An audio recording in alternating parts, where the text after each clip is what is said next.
What's up, guys? My name is Chef Grego here, and today we're going to be making an apple upside down cake. Please be sure to follow the rest of the UPB social medias that I will link in the description below. But without further ado, let's get started.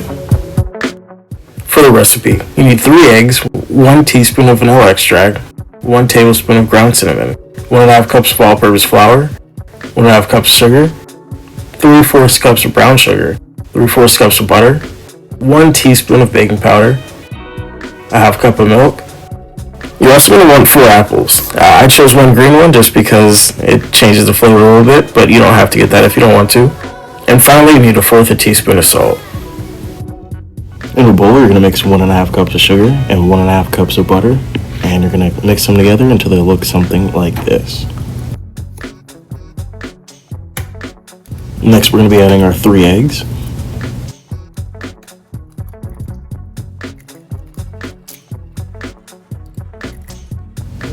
And once those are all in, you can mix it together, and you should get something that looks like this.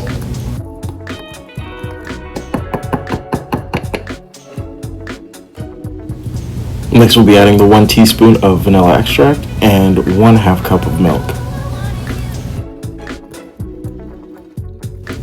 We're going to mix those ingredients together, and then we're going to add our flour.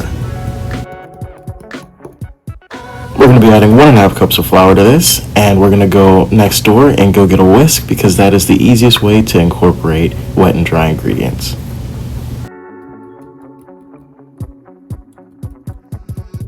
Quickly after realizing that bowl is too small, we're going to go get another one, and we're going to whisk the ingredients together.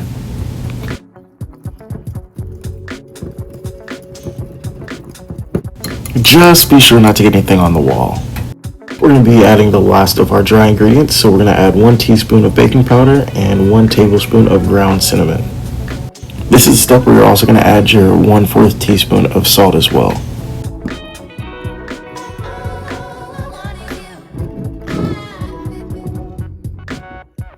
Before we prep our glaze, we have to peel and cut our apples.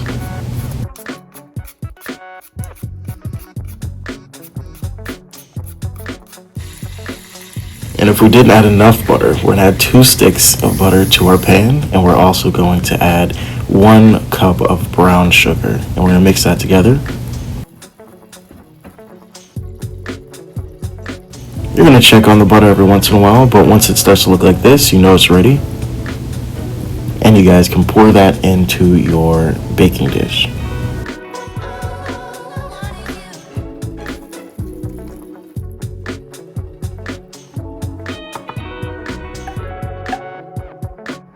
Next, we're going to add our 4 cut apples, and you guys can arrange this in any way that you want. I decided to go crazy because there are a lot of apples here.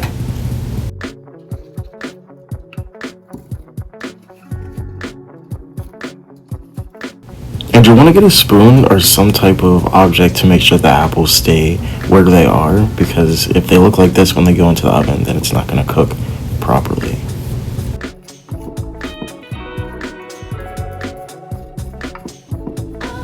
And the final step before we put this in a 350-degree oven is you're going to add your batter on top. And the reason that there are a little bit of chunks in there is because whenever the butter melts, it's going to make everything real nice and moist, which is what you want from a cake. Once you smooth that out, you can go ahead and put this in a 350-degree oven for 45 to 55 minutes or until it is fully cooked. And about 55 minutes later, you're going to have something that looks like this.